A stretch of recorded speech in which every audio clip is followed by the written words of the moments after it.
2011, Joe Perrott, a budding cartoonist, decided he needed two characters to represent the new ideas of theology he was exploring. Back in seminary, he had learned a difficult word to spell, Herman and Nudix. I still have trouble with that word. And it is just highlighting that word that meant how to read a book. Perfect. The Herman character would be the sensible voice of reason, a little further along than his questioning and little bit silly sidekick Nudix. Joe dressed them up in overalls and gave them minor hats, hard hats, in the original cartoons. There are now hundreds of cartoons, which again are in all of your folders. Everybody here should have a funny from Herman and Nudix. And there's hundreds of these cartoons depicting offbeat, some form of offbeat Bible theology. Nothing is sacred to Herman and Nudix. Many of you may know that already. And Joe and Jean-Pierre have reenacted some of the Herman and Nudix episodes here at the Blue Point Bible Church for what, 3 years now? Yeah, 3 years. And it's been a blessing, and I know many of you wonder why we keep inviting them back. And again, it's been a blessing. However, this year they have said that they're going to up the ante and come with a little bit more pow and zowie, so we're going to have to hold them to that. So please welcome Herman and Nudix.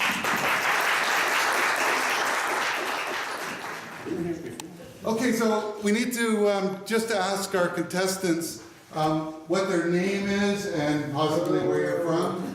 All right. My name is Adam Marshak. I'm originally from Canton, Ohio, but living in Newport, Kentucky, next to Cincinnati. Okay, very good. There's a bridge in there somewhere? 6 of them. Okay, good. Contestant number 2. Steve Schilling, former pastor of Blue Point Bible Church, just a few miles up in Medford, New York. Okay. And we have contestant number 3 on the William Bell. I'm Nudix. And I'm from Canada. You say you're a nudist? Yeah, Nudix.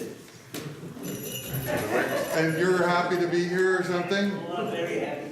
Okay, now, in this and that show, we give points to the audience. You'll be asked to who you think should be winning that round.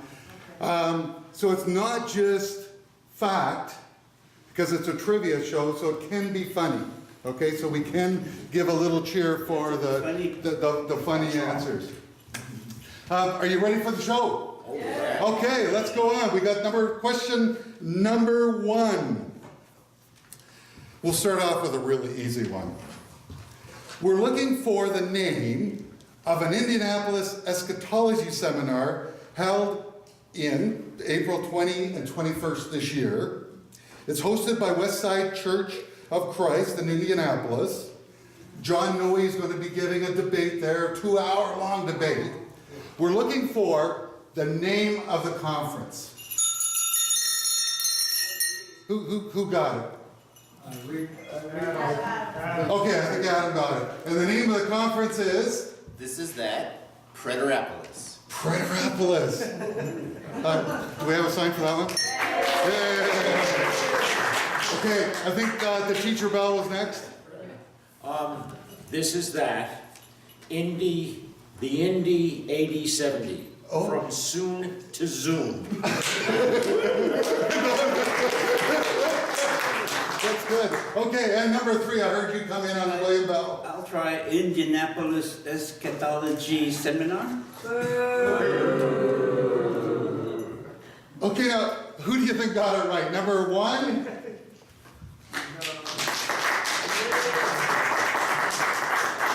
Number 2, the presume, or number 3?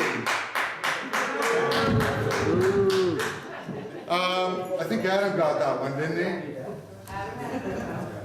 Okay, is anybody interested in the real name of the conference? It's the Indianapolis Eschatology Seminar. Yeah, right, you got it. Yeah. Okay, so we have a new category this year, and the category is what has the most. And so I'm going to give you 2 choices, and we have to ask this contestants which has the most. Many years ago, there was a Bobby Vinton song. Oh, I got. Yeah. Oh, okay. No.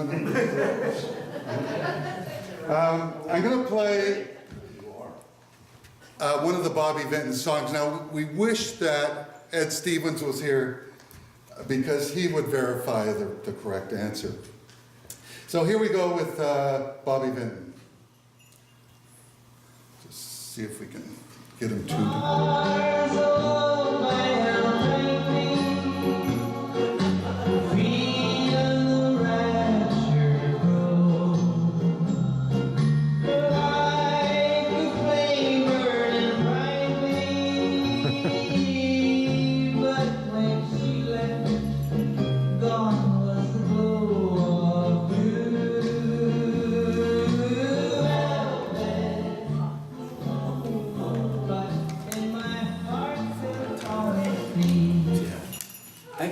You got it? You got it? You think you're going to get it?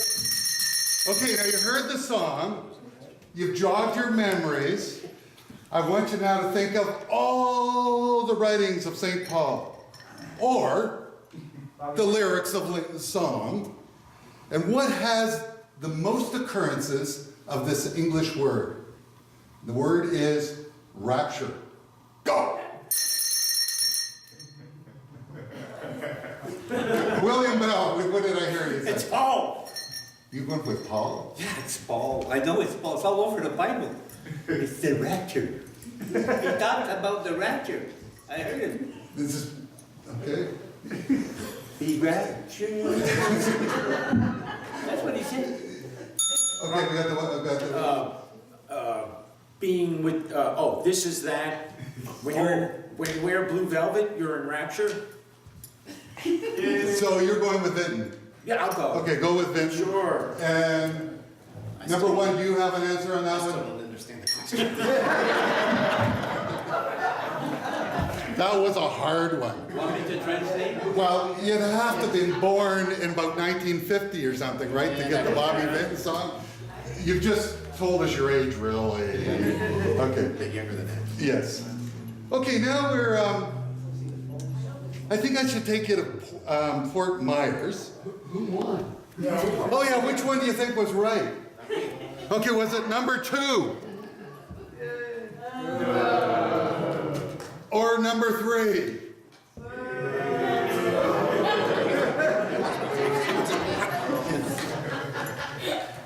Okay, so since we've already heard this evening that the Apostle Paul did not write in English, so the number 2 has to be Bobby Vinton's lyrics.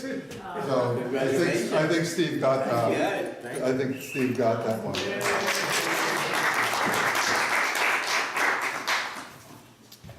I'm taking you to Fort Myers to look at a book by Alan Bondar. It's called The Journey Between the Veils. Now, Don Preston wrote the foreword, of course, so we're looking for either one of the 2 folks who wrote the preface. Who wrote the preface? Bobby Vinton.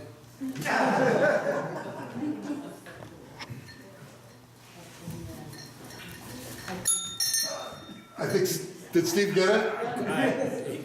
He got it wrong. This is that, Ed Yes. Stevens? Ed Stevens? That's possible. Ed Stevens would write an introduction for Alan Bondar. You're going with that? Oh, did you ring? No, he hasn't run yet. Who This would is- write the preface? This is that, Rich Eckhart. Richard Eckhart.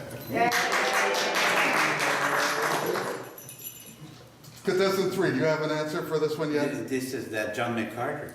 I mean, he's always talking about this, He's always the Bible. Okay. Number 1, is it number 1? Who got it? Number 2, Ed Stevens. Number 3, John.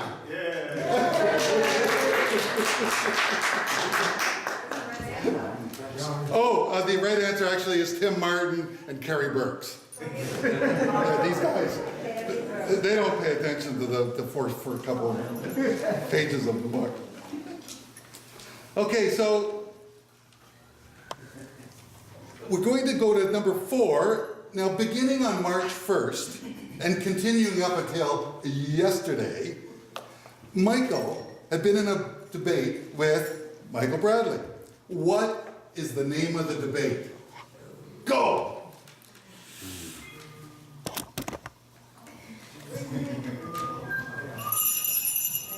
Yes, number one.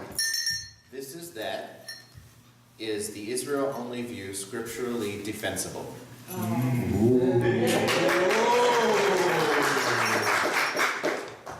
Do we have a ring in from any of you other guys? Okay, I heard No, number, you're right. No, not yet, no. number three. This is that covenant creation stuff there. So, This is that. I/O stands for input and output. that's pretty funny. Okay, so who's going to go with I/O is it scripturally defensible, number one? Is it I/O from the computer? Is it covenant creation? Do you still believe that stuff? Okay, so I think number one got it, eh? Yeah, number one got it. Okay, we're moving back to number, which has the most mentions portion of our show. And I'm going to play you another clip. Somebody just said, hey, Google, but I think I can find it. It's coming up. Listen to Skeeter. Why do the birds go on singing? Why do the stars glow above? Don't they know they sing from the world? They ended my house to your love. Okay, now we're looking for, I'll just read the question here so we get it. So you've considered, I need you to consider a phrase found in the Bible, the whole Bible, think of the whole Bible, or this song by Skeeter Davis. Now here's the phrase, end of the world. Which had the most, Skeeter or the Bible? Teacher. Skeeter. And it went to number one. Skeeter, okay. Did you ring in number three? Yes, it's. Okay, ring in number three. What's your It's in answer? the Bible. The It's Bible. all over the Bible. It's all over It's the the end of the covenant, end of the world, end of end of everything. It's in there somewhere? It's in there somewhere. The Protestant one? Okay, this is that, the King James Version of the Bible. Oh, I Okay. didn't say this is that. Did he get a boot for that? We'll give it to him now. Okay, is it number one? I think we got the answer. King James Bible. Number two with Skeeter.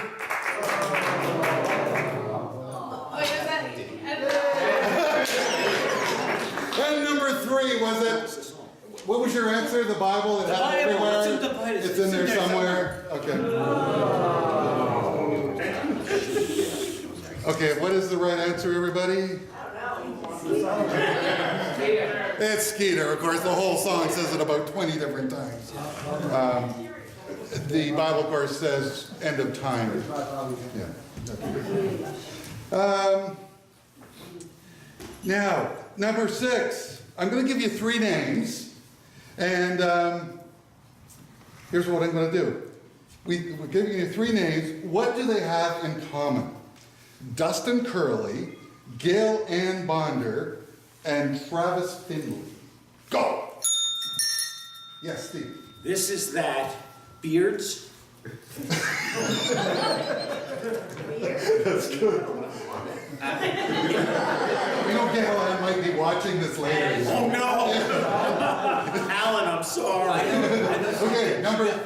I know she's got a sweat stash. It's just a slight touch, okay. Number 3, do you have an answer on that one? What they have in It's common? Benny Hinn's. This is that Benny Hinn's flight crew, or Sounds like it. Yeah, it sounds like it could be a flight crew. Number 1, do you have your cue coming in with your jingle bells? This is that. They are not here with us.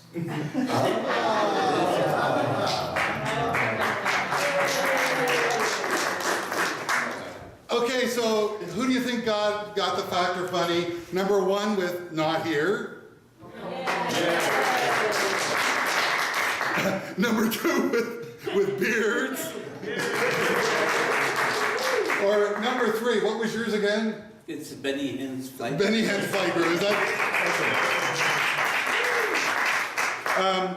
Now, the answer, I know you were wanting to know, that they wrote the acknowledgement in Alan's blog. So they were one of the acknowledged people.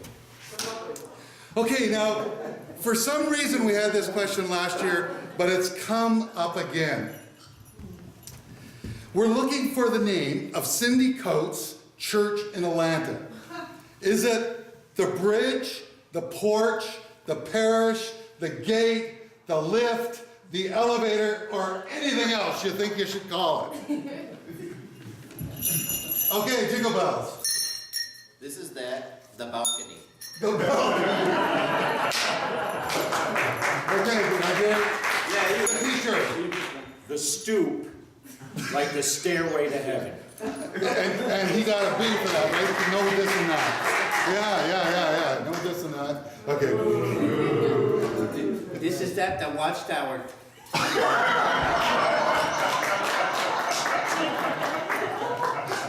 know it. It's a fact. It's in the Bible.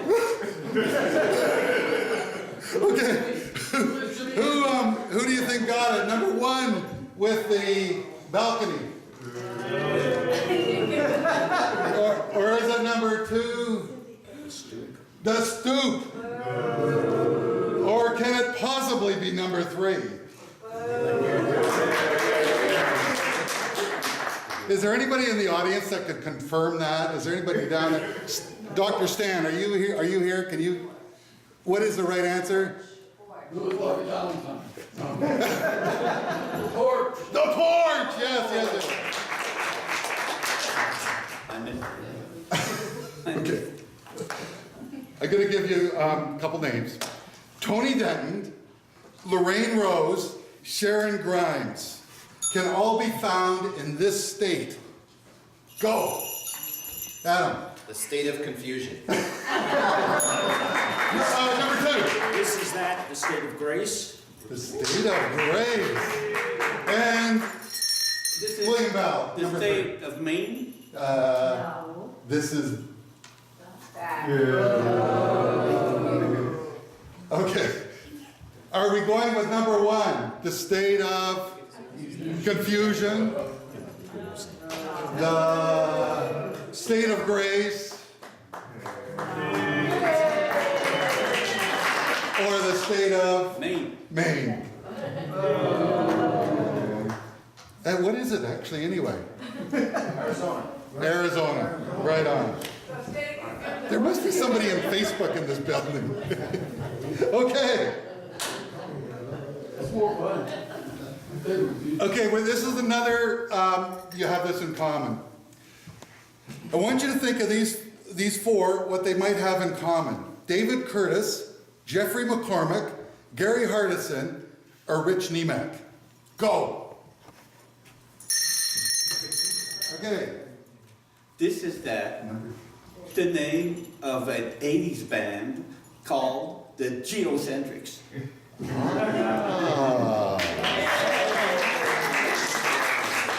Geocentrics, I heard of them. They were good, eh? Yeah, they were good. But that they went flat. Okay, number two. This is that. They could counsel the counsel of God. Number one, are you going for any points this round? I knew who a couple of those guys were. Remember, you don't have to know them, you just have to be funny. These guys are judging funny. This is that. Apple pie. You might get it with apple pie. Let's see. Is it number one? Yeah! Number two? Or is it number three with What was yours again? It's the 80s band. Oh, the 80s band, the 80s band. You give up, okay. We're coming out to the final question. Many of you might be happy because we're having a break. We're looking for a person who is possibly even in this room, someone who claims that they have worked for Victoria's Secret and Starbucks. Number 2. This is that Pastor Michael Miano, so that he could preach to the thongs. No, that was funny, but it can't. Okay, number 3 there.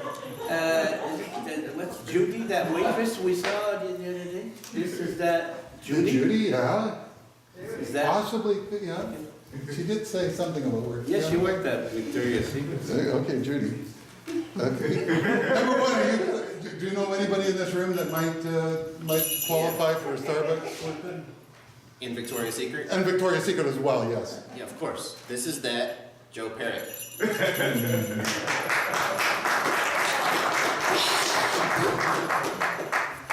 Okay, I did work in a lady's shoe store once. But... Okay, so number 1 with the Joe Perrott.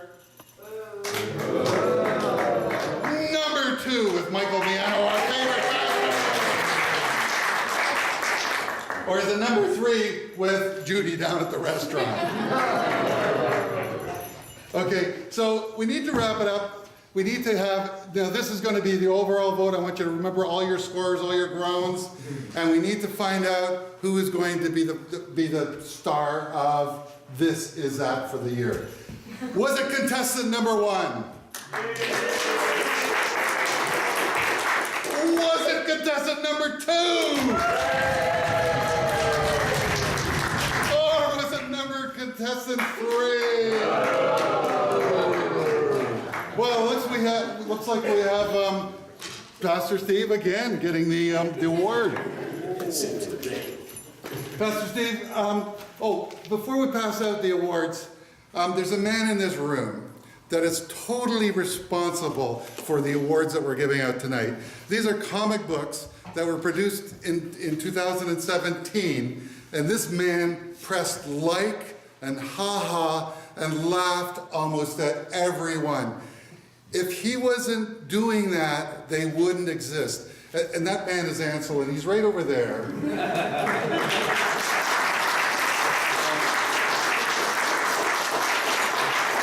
and a bunch of us guys decided to read the Bible for the whole year, and he was a great inspiration to me, and one of the reasons these comic books exist. So thank you, Ansel.